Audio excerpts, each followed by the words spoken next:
Господин Александар Наунов, помина една година од таа најстрашна трагедија за вас лично, за градот, за Македонија, што тој Кобен 16. март 2025 година, еве во понеделник ќе се наврши точно една година. Како ги преживеавте сите овие денови од тој момент навака? Прво се представам, јас сум Александар Наунов, татко на починатата Надица Наунова, кој трагично го загуби нејзиниот живот во дискотеката Пулс. Пред се сакам да ви се заблагодарам што без вас ние не можеме да вие сте најголемата поддршка во овој случај, пошто некои други сакат да стават многу брзо во тепих, но со помош на вас ние ќе се бориме до крај за да искочи вистинска правата вистина за нашите деца. Помина една година од трагедијата што се случи во дискотеката Пулс, во Кочинино за нас семејствата што ги загубивме нашите најмили, времето како да застане овде. Ние го делиме напред и потоа. Многу луѓе ни викаат дека многу е тешко што се загубиле свој, дека првите 6 месеца најтешки, но секако поминува времето и поминува, нашата болка не стивнува. Зборуваме не само за трагедија, но зборуваме за изгубени 63 животи. За соништата што никош нема да се отстворат. Тоа не беше само несреќа, тоа беше системски пропусти. Тоа беше една голема мрежа каде што видовме дека црната дупка на системот малигно ја зафати нашата општина, па и пошироко. Ние, родителите на членовите на Сдруженијето, кога излаваме на маршевите, ние имаме јасна порука, ово више никош да не се повтори. Значи, ние не излаваме за нашите деца што почина, но излаваме и за оние што ни останаа. Дека тагата, болката на нас, не сакаме никој да осети на негова кожа. Што треба да се направи според вас за ваква трагедија да не се повтори никогаш? Треба целосно менење на системот, да нема партиски вработувања, да си биде вработен оној што си е на струката и да си гледат работата, а не партиските книжки. Затоа што гледаме ние од тие партиски книжки дојде до ова. Секој што дојде на функција вика добро дојдов, сега имам за леп, нема што више. Но за жал нашите деца ради тие пропусти ни загинаа. Никогаш нема, господин Александар, утеха за загубата на најмилото, верувам во тоа. Меѓутоа, дали очекувате дека ќе дојде правдата на деделина, точно судскиот процес, дали очекувате правдата да излезе на површина и да биде задоволена? Па како што оде процесот сега е задоволителен, сведоците се одберени од 218 сведока се намалени на 38.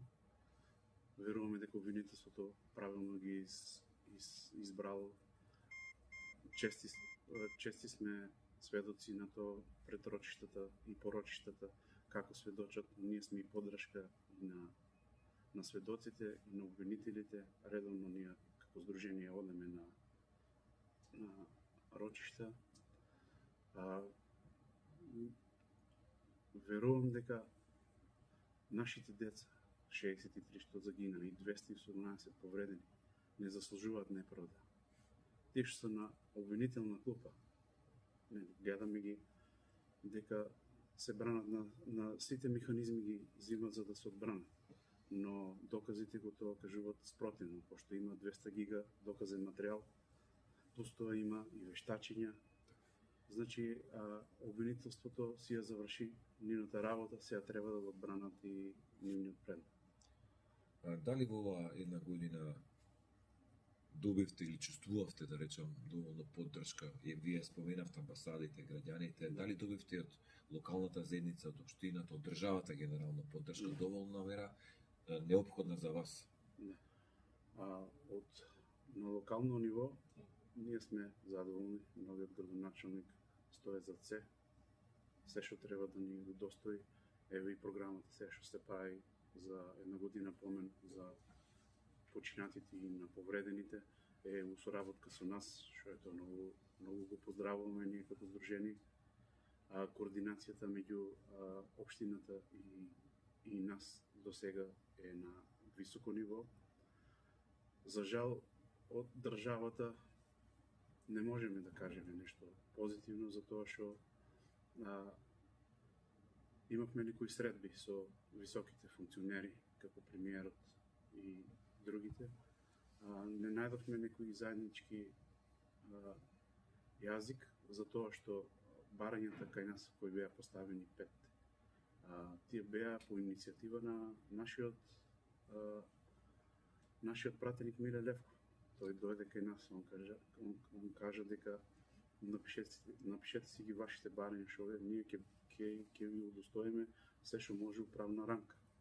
Фактички, ние кои ги напишавме барањата и кои ги доставивме до председателката, до премиерот и до председателот на собрание, ние бевме викани на разговор, но мислам дека не најдовме некои решенија, ама по моје мислам дека или по сите дека